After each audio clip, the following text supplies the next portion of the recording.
The massive sanctions imposed by Western countries on Russia and its oligarchs in retaliation for this brutal invasion of Ukraine are all based on something called the Magnitsky Act. This was the work of one man, Bill Browder, who responded to the murder of his lawyer in a Russian prison. His name was Sergei Magnitsky.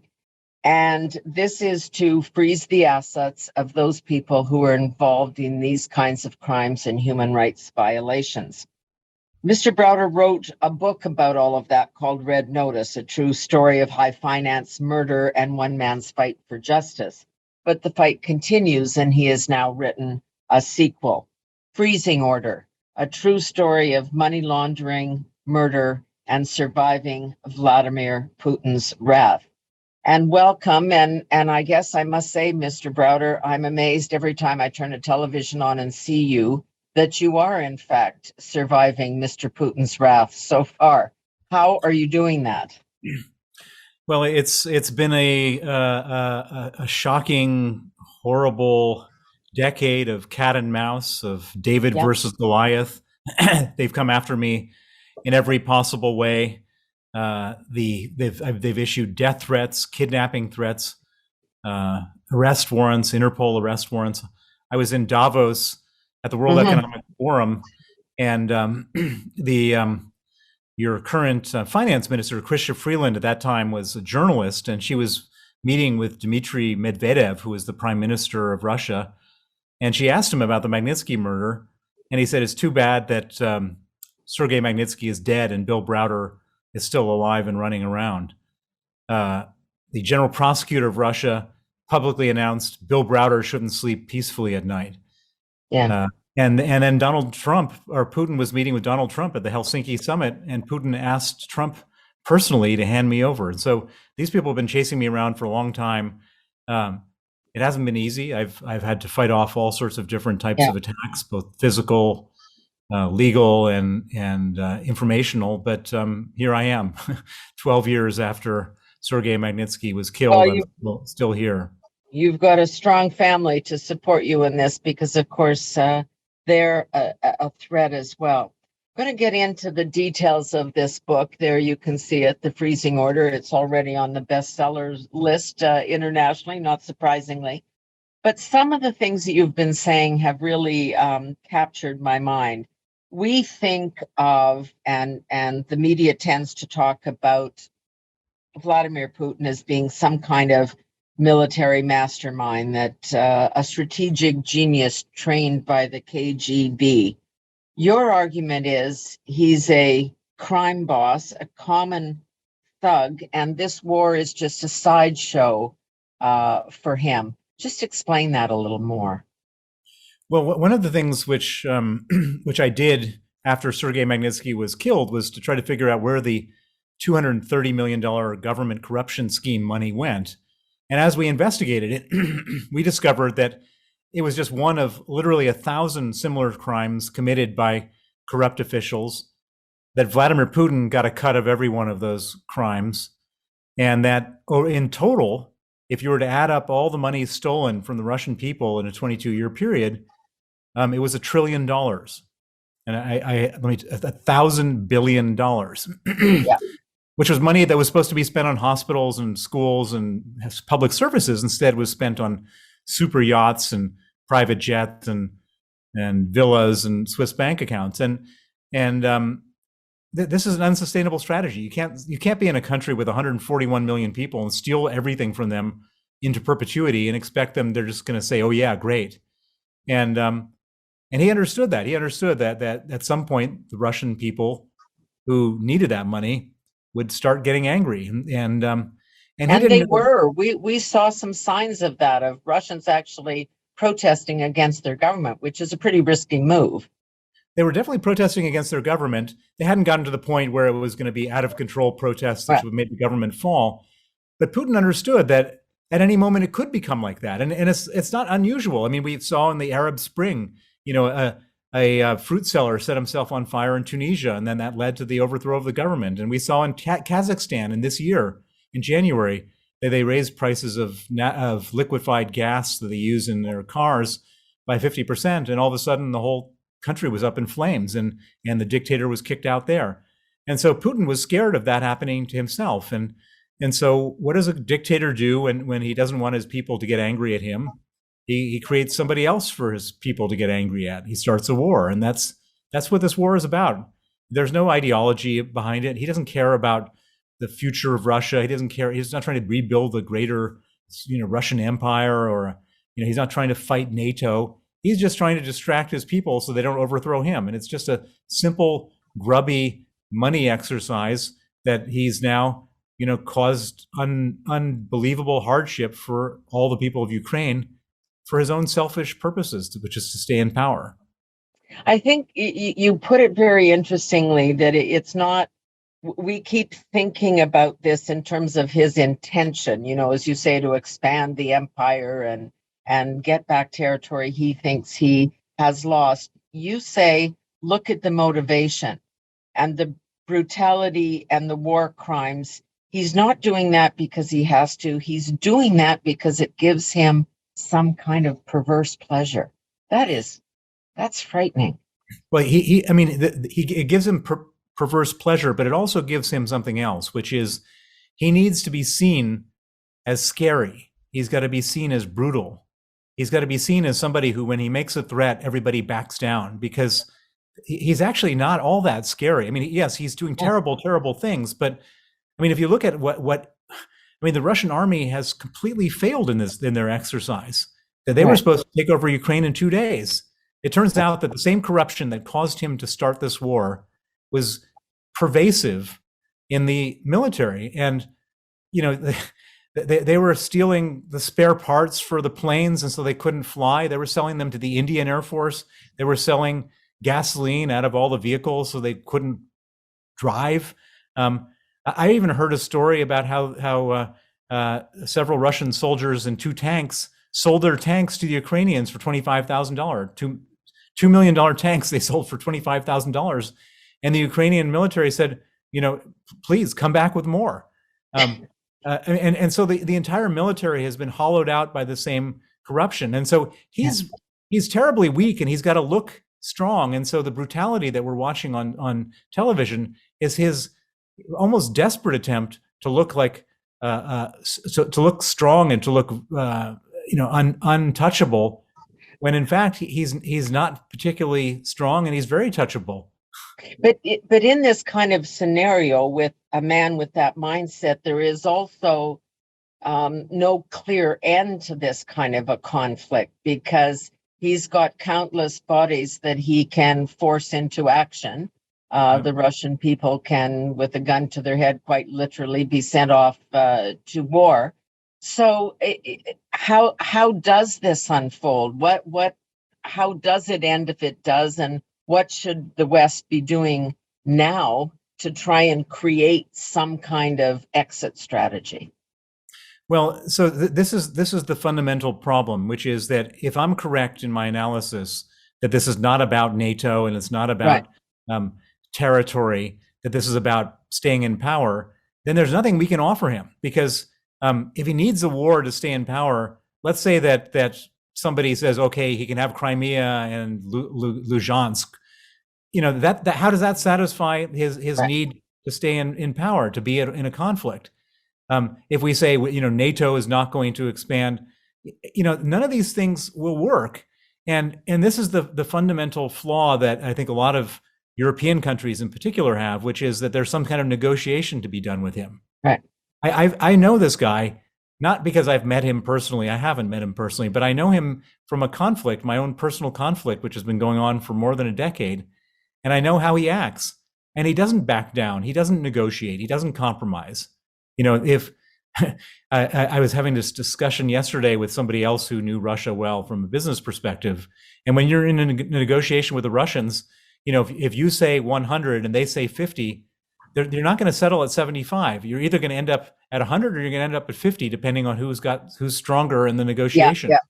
And that's the same thing which is happening with this war. I don't think the war ends until one side defeats the other.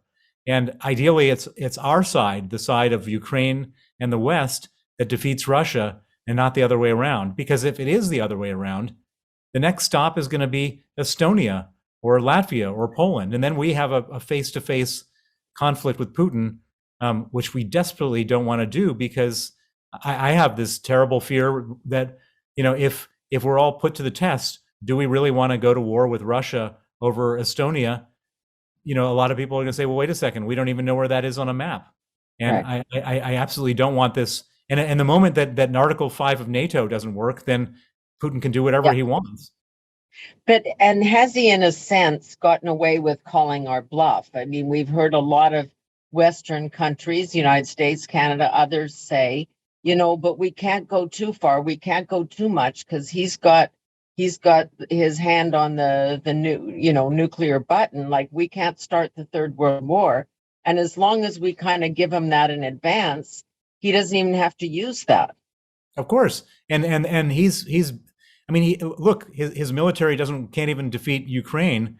And Right. And we're already folding. We're saying, you can do whatever you can massacre as many people as you want in Ukraine. There is this thing called strategic ambiguity, which is what the Americans use vis-a-vis China or on Taiwan. I don't know why we didn't have that same policy with Ukraine. We could have just said, maybe we will, maybe we won't. If you do something so outrageous, maybe we'll start a war with you. And believe me, if he can't fight a war with Ukraine, he doesn't want this war with NATO. He absolutely doesn't want a war with NATO, because he'd be humiliated. And so this idea that he's going to start World War III, all this stuff where we say we don't want to provoke him, all that does is show weakness. And weakness is actually more dangerous than showing strength. Strength is something he respects. Weakness takes advantage of. Yeah, I couldn't agree more. I mean, and we've got these two things, which is the West doing too little too late, really, in terms of having the appropriate equipment inside the borders of Ukraine before he did this. We knew it was coming.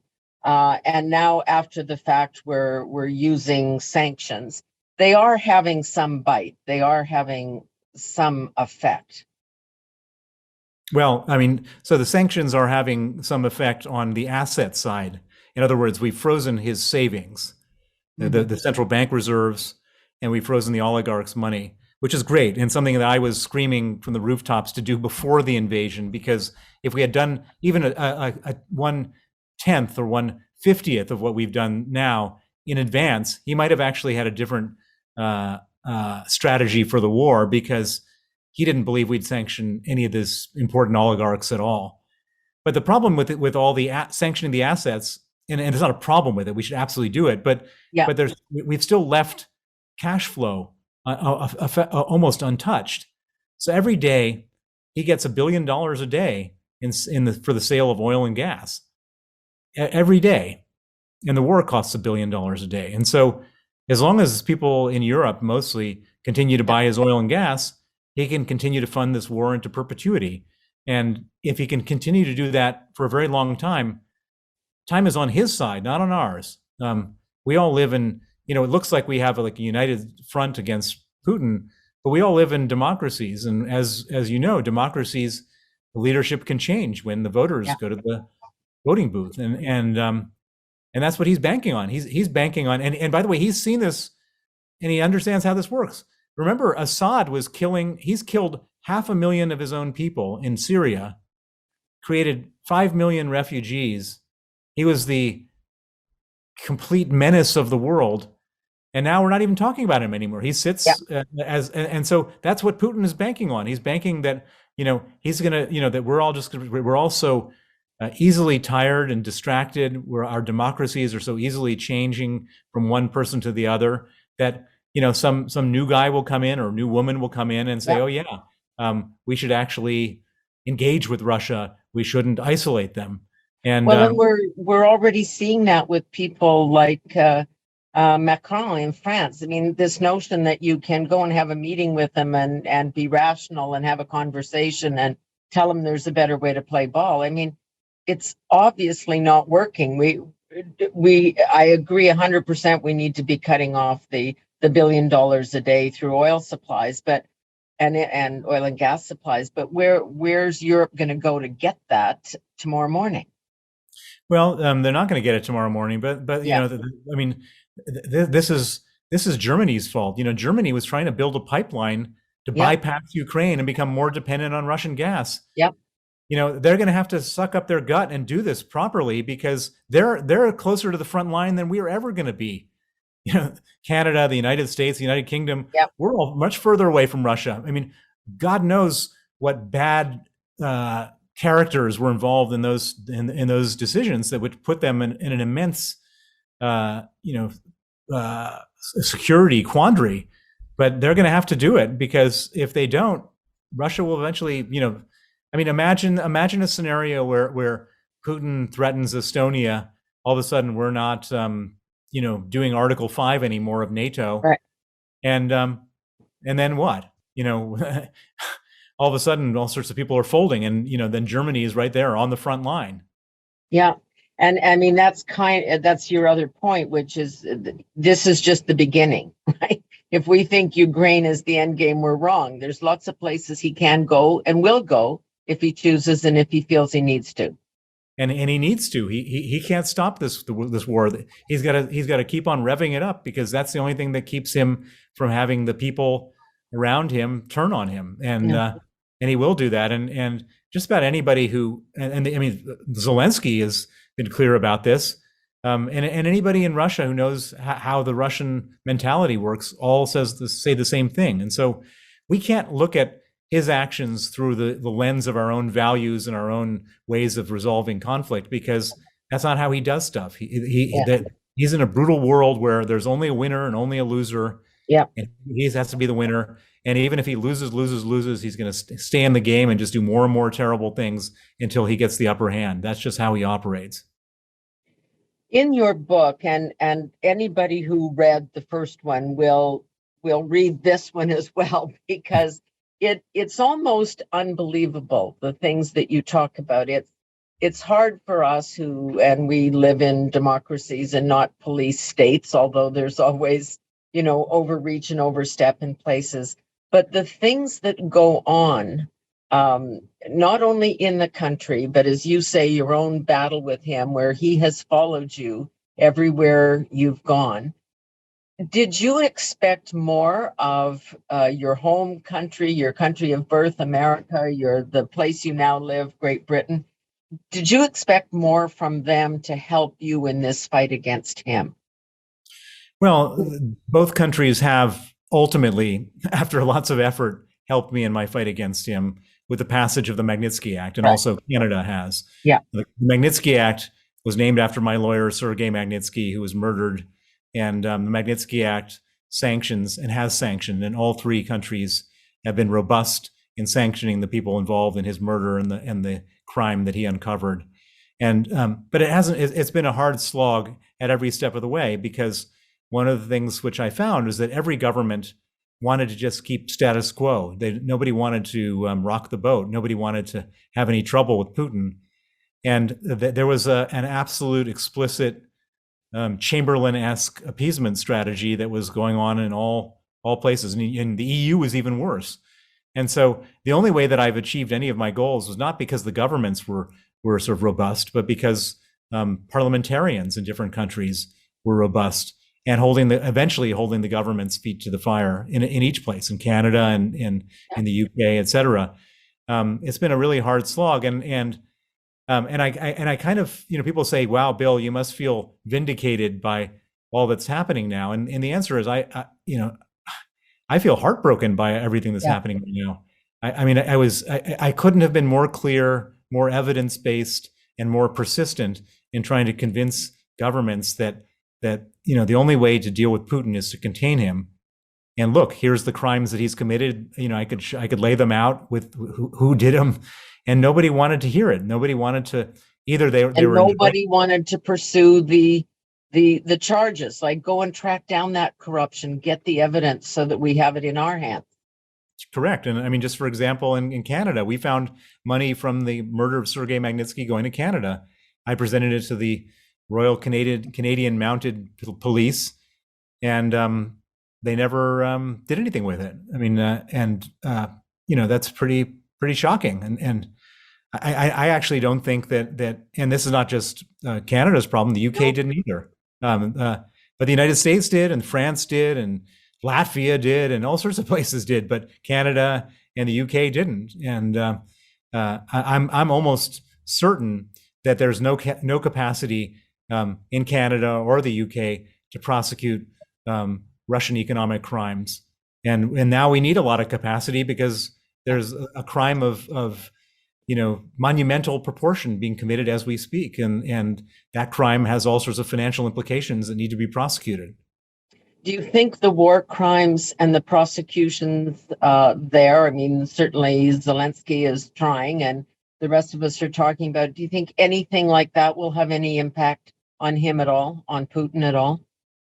I don't think that the threat of war crimes prosecutions will have any impact on him, because, which doesn't mean that we shouldn't do them. We should prosecute the hell out of every person involved in war crimes. But what will have an effect is if governments start to not just freeze the money, but seize it for the rebuilding of Ukraine, because money is what all these people care about. The moment that their money is not theirs anymore, I mean, they're ready to sacrifice 1,000 people's lives, but when their money gets taken, that's like a whole new level of upsettedness for them. And so that's what our goal has to be: is touch their Achilles heel, go after their money, and go after it now. Let's not wait for this war to end.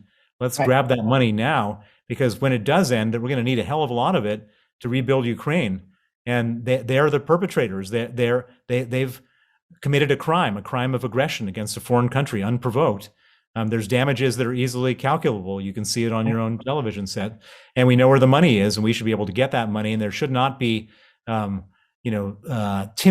or bad execution in getting that money. Sell the yachts, build the hospitals and schools. Yeah. That's the key. There is at least some vindication for you, and that people are coming to you for your insight and advice at this point. So finally, people are listening. People are definitely listening. There's no question. The doors that were all closed are all swinging wide open. And I'm using that opportunity, 24/7 to speak to everybody and anybody who wants to know what should be done, because I have a decade of experience dealing with these issues. And what I know can save a lot of time and effort in getting to the right place for the Canadian government, for the U.S. government, for the U.K. government, and they are asking, and we are talking. There's a lot more work that needs to be done. This is a must-read, given what is happening in Ukraine and what could happen other places. Bill Browder, I can only thank you for your work and your support of your friend and lawyer, Mr. Magnitsky, the work you've done to make that a law, and to the parliamentarians. My colleagues worked on that in the Senate here in Canada. But this is a must read, and I think people would understand what was going on a little better. Freezing Order: The True Story of Money Laundering, Murder, and Surviving Vladimir Putin's Wrath, by Bill Browder. Thanks for your time. All the best. Stay safe. And we hope to have another conversation soon. Thank you. That is it for No Nonsense for this week. We'll talk to you again soon.